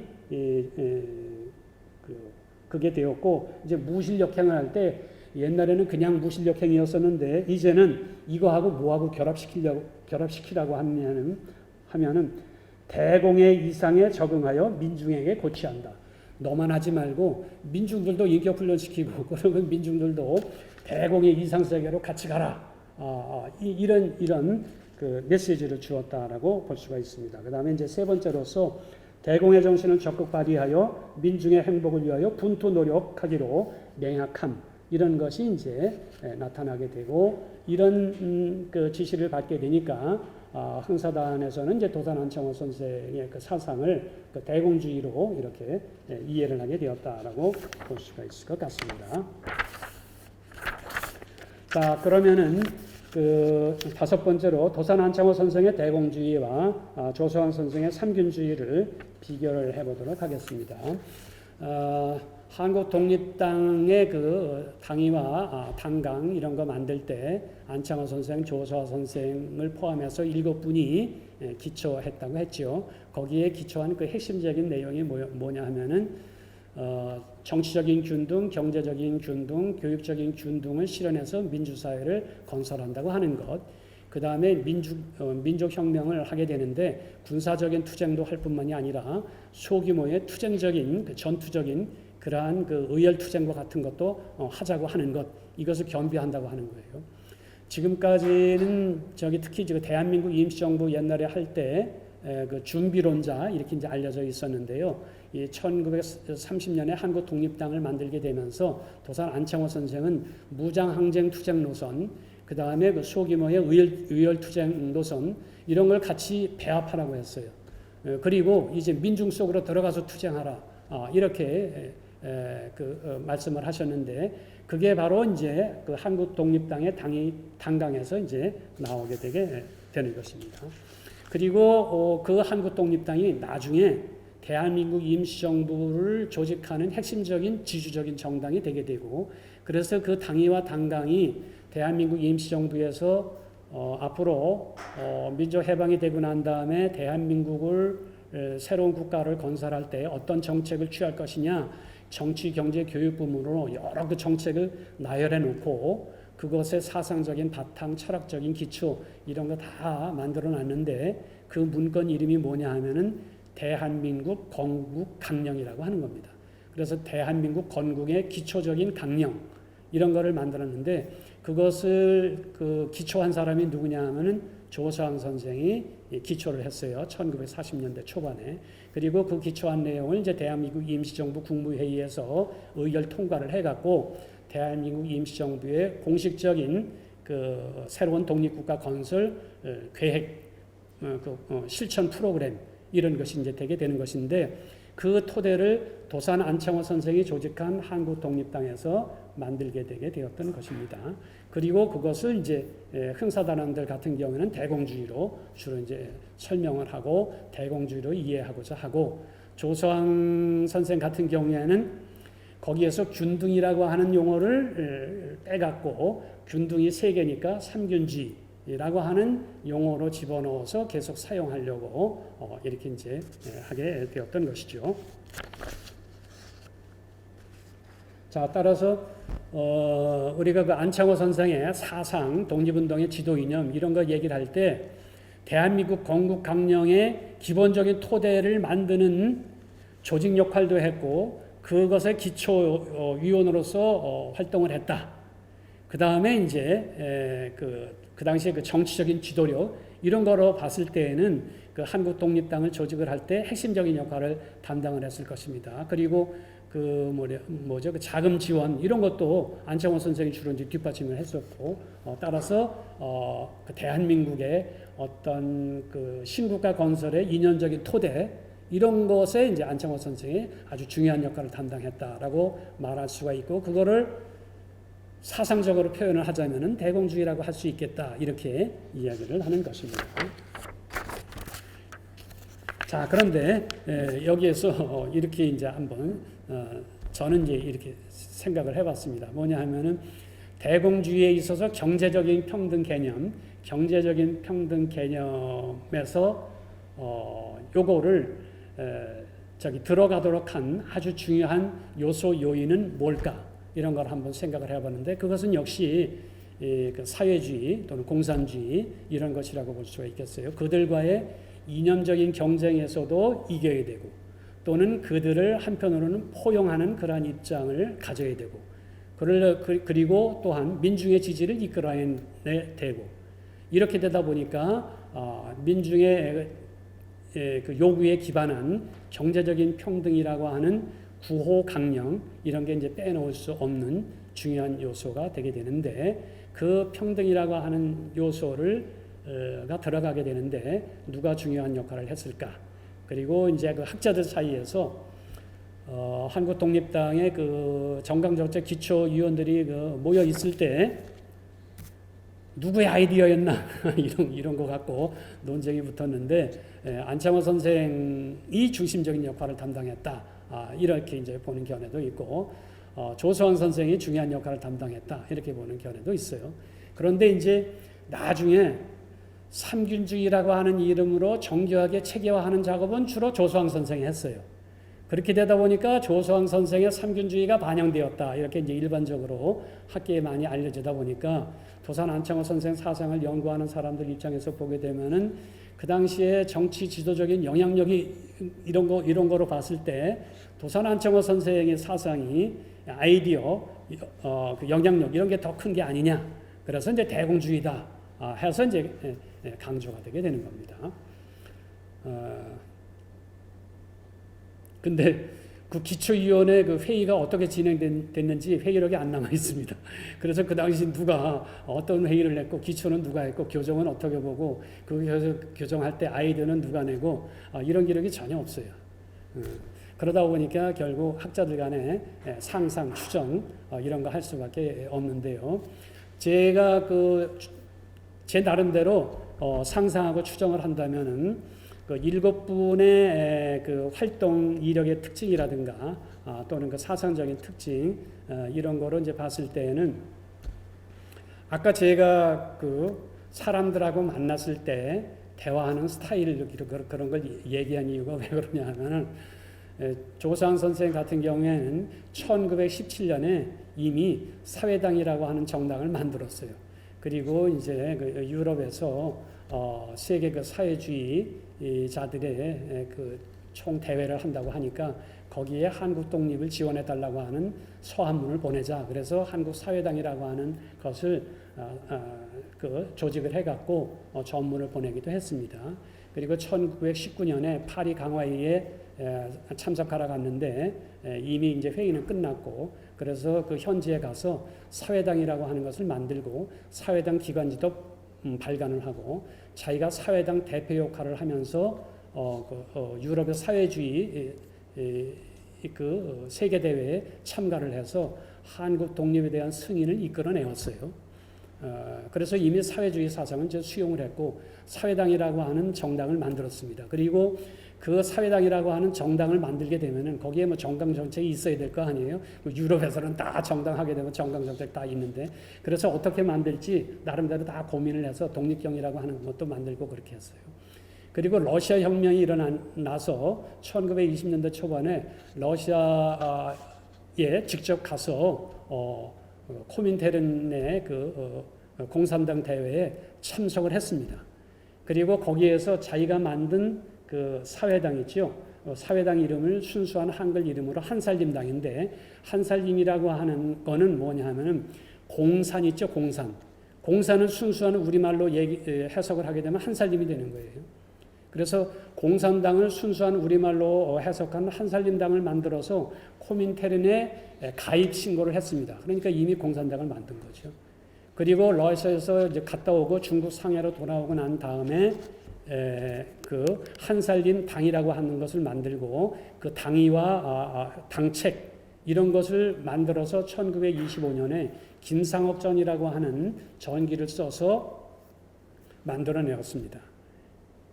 그러니까 자기 나름대로 유럽에 가서 사회당 인사들도 만나보고 그 다음에 러시아에 가서 공산당 인사들도 만나보고 그래서 이제부터 우리나라도 뭐 정당을 만들어서 독립운동을 해야 되지 않겠느냐 해서 공산당을 한글로 번역한 한살림당이라고 하는 공산당을 만들어서 1920년대에 그는 이미 공산당 대표로 알려지고 있었습니다.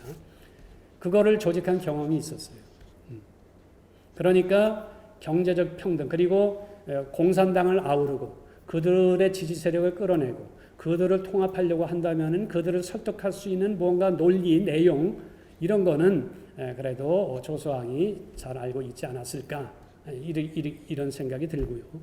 그리고 이제 안창호 선생 같은 경우에는 아까 제가 왜 얘기를 했느냐 하면은 노동자 직접 그 빈농의 집안에서 태어났고 그 다음에 미국 가서 노동도 했고 그리고 미주 한인 단체라는 거 하는 것은 결국 노동 단체이고 그리고 그가 그 당시 현실을 인식할 때 조선 사람들은 다 빈민이다 노동자다 그러니까 노동자의 관점에서 생각하는 것은 바로 민중의 관점에서 생각하는 건 너무나 당연한 거 아니냐. 그래서 민중의 관점에서 경제적 평등 주장하는 거 나 동의한다. 그런데 지금 당장은 경제 그런 것보다도 민족혁명이 더 중요한 것 아니냐. 그러니까 경제혁명을 얘기하는 공산주의 사회주의자들도 민족혁명을 위해서 힘을 합치자. 이런 논조입니다. 그래서 그가 이제 그 노동국 총판 일종의 노동부 장관 뭐 그런 것도 한 거죠. 그래서 노동자의 관점에서 그동안에는 주로 이제 인격 훈련의 포인트를 맞췄는데 노동자 민중을 끌어들이기 위해서는 인격 수양이라고 하는 그런 도덕적이고 추상적인 그런 것보다도 실제로 생존권과 관련된 주장을 할 때 훨씬 더 민중적 토대를 끌어들일 수가 있고 그들의 지지를 이끌어낼 때 민족혁명이라고 하는 것이 성취 가능한 것이 아니겠느냐. 이렇게 이제 도산 안창호 선생이 생각을 하게 되었던 것 같습니다. 그리고 이제 그런 생각은 자기가 독창적으로 했다기보다도 주변의 젊은이들이 주로 이제 그쪽에 많은 이제 관심을 갖다 보니까 그들의 그 경제적 평등 주장을 받아들이는 그 방향에서 이제 받아들이는 방향으로 생각을 이제 발전시킨 것으로 이제 생각이 됩니다. 자, 그런데 우리가 7명이 모였다고 한번 생각을 해봅시다. 이동영이라고 하는 부분은 연세가 아주 많으신 그러한 분이고 그렇게 뭐 말씀이 많았을 것으로 생각지는 않습니다. 그리고 거기에서는 정당을 만드는 거예요. 그 다음에 정당을 만들면은 정강 정책이 있어야 돼요. 근데 조소왕은 정당을 만들었다고 했죠. 그 다음에 대한민국 임시정부가 만들어졌을 때 대한민국 임시헌장이라고 하는 문건도 만든 적이 있어요. 따라서 제가 생각하기에는 뭐 이런저런 얘기할 때 조소왕 선생이 얘기를 많이 했을 것 같아요. 그리고 이제 그 도산 안창호 선생 같은 경우에는 이렇게 다 통합하고 이렇게 조정하고 그런 입장에 있다 보니까 각자의 의견을 다 말하도록 하셨을 것으로 생각이 되고 그것을 다 말씀을 들어보니까 결국 그렇다고 한다면은 이런 방향으로 이런 식으로 정리가 될 수 있지 않겠습니까? 라고 하면서 정치, 경제, 교육의 균등, 편등 그래서 새로운 민주국 뭐 만들어내는 것 이런 정도의 큰 줄거리를 잡는 역할을 도산 안창호 선생이 했을 것으로 생각이 됩니다. 그래서 이제 그렇게 해서 이제 의견이 모아지니까 이런 거를 이제 문건으로 누가 만들까 하게 되면 아무래도 젊은 사람 그리고 글 좀 뭐 쓸 줄 아는 사람 이런 사람한테 이제 실무 작업을 맡기게 되었을 거고 거기에서 이제 조상하고 뭐 이유필이라든가 김두봉 선생 같은 경우도 있었는데 김두봉 선생은 이제 조선어 한국말 잘 쓰는 분이고 그런 분들이 이제 초안을 만들게 되고 그 초안을 같이 이제 축조 심의하게 되면서 문구를 고치고 이렇게 이제 만들어졌을 것으로 이렇게 생각이 됩니다. 제가 생각하기에는 이 삼균주의의 핵심적인 내용 또는 대공주의의 핵심적인 내용, 그 내용이 한국 독립당에 반영된 내용, 그 다음에 대한민국 건국강령의 핵심적인 내용 이런 것은 누구 하나의 독창적인 창안물이라고 보기는 어렵지 않겠느냐. 오히려 그 민족 해방, 민족 독립 이것에 헌신했던 분들이 열심히 투쟁을 했고 그런데 새롭게 젊은이들 사이에서 사회주의, 공산주의 사상을 수용을 하게 되면서 민족운동 진영의 이념적인 분화, 주의의 분열 이런 게 일어나게 된 거예요. 그렇게 되다 보니까 이런 거를 어떤 식으로 통합하는 것이 좋을까? 어떤 식으로 젊은이들을 설득할 수가 있을까? 어떤 식으로 민중을 설득을 해서 통합하는 조직을 만들어낼 수 없을까? 이런 고민을 공통적으로 하게 되고 그 결과로서 나타난 것이 아닌가라는 생각이 듭니다. 그래서 도산 안창호 선생은 그것을 할 수 있는 기본적인 바탕도 만들어내고 모든 사람들의 의견을 수렴해서 나름 그분의 스타일이 뭐냐면 연설할 때 매우 설득력이 있다는 거예요. 그리고 연설문의 내용을 보게 되면은 당신들이 요러 하는 생각을 하고 있지, 그런 생각은 결국 이런 얘기 아닙니까? 요거는 조금 문제가 된 거 아닙니까? 이런 스타일이에요. 그런 점에서 여러 사람의 의견을 수렴해서 정리하는, 총괄적으로 정리하는 역할을 담당을 하고, 그거를 이제 문건으로 정리하는 역할은 조상 선생이 담당하게 되는 것이 아닌가, 이렇게 생각이 됩니다. 그런 역할을 하게 되니까 차후에도 한국 독립당이라든가, 그 대한민국 임시정부의 그 문건 정리할 때 주로 조상 선생이 맡게 되었던 것으로 이렇게 생각이 됩니다. 자, 그런데 재미있는 거는요, 이렇게 되다 보니까 조수왕 선생은 한국독립당이라든가 대한민국 임시정부에서도 이런 문건을 담당하는 역할을 다 담당을 해요.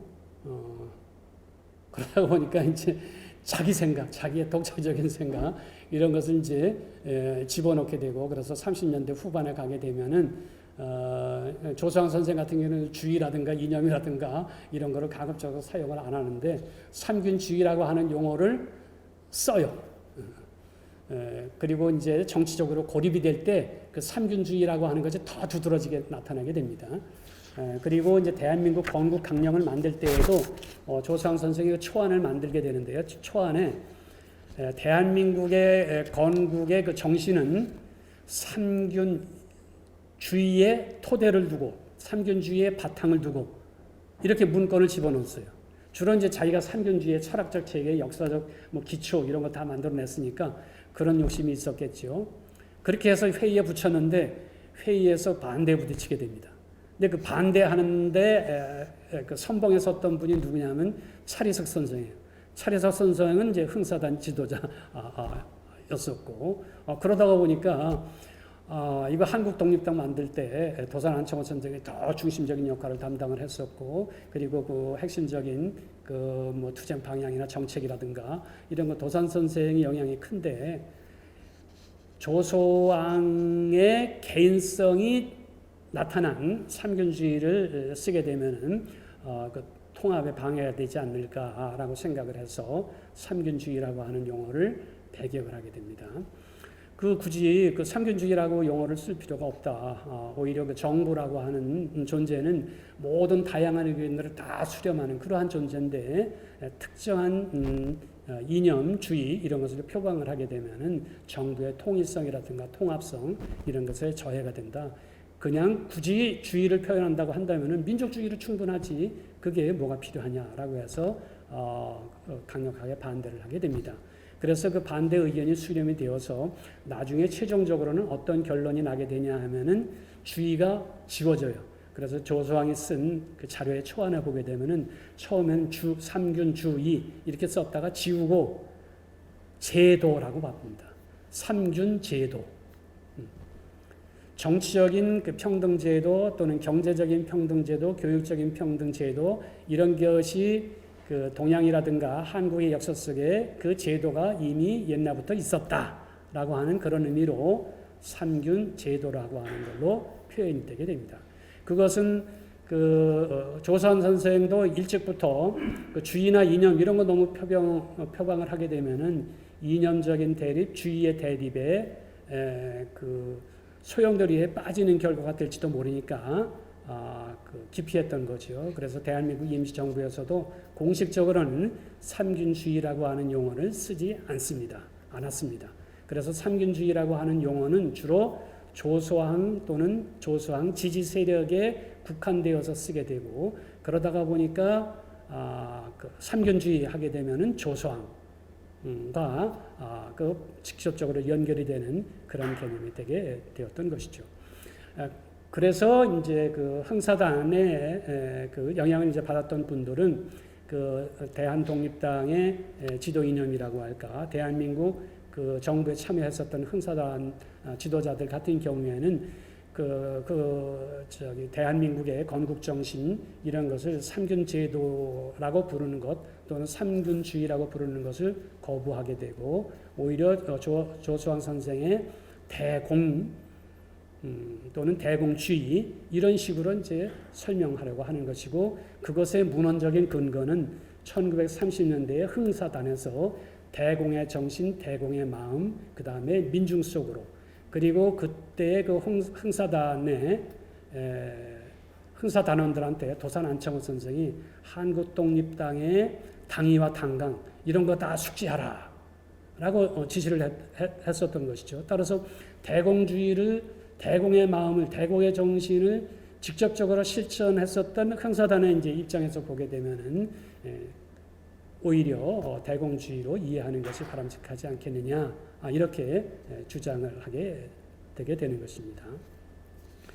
자 그런데 그 대공이라고 하는 용어를 자기가 도산 선생이 어떤 의미로 썼다 이런 거를 설명하는 내용이 없어요. 그리고 자기의 사상이 대공주의다 이렇게 쓰신 내용도 없습니다. 이렇게 되게 되면서 이 대공주의를 둘러싸고서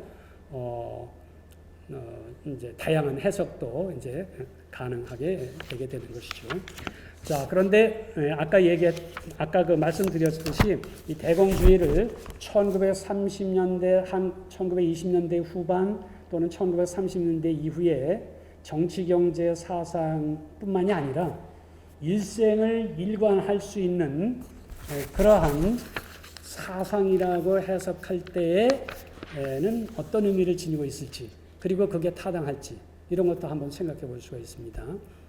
근데 우리는 그 아까 얘기했었죠. 대공의 공자는 공공이다. 그리고 공공이라고 하는 것은 개인과 대비가 되는 그 공동체 또는 여러 사람 이런 걸 뜻하는 거예요. 그 문자 그대로 개인주의의 반대말은 뭐겠습니까? 개인이 모인 뭐예요? 사회죠. 개인주의의 반대말은 사회주의예요.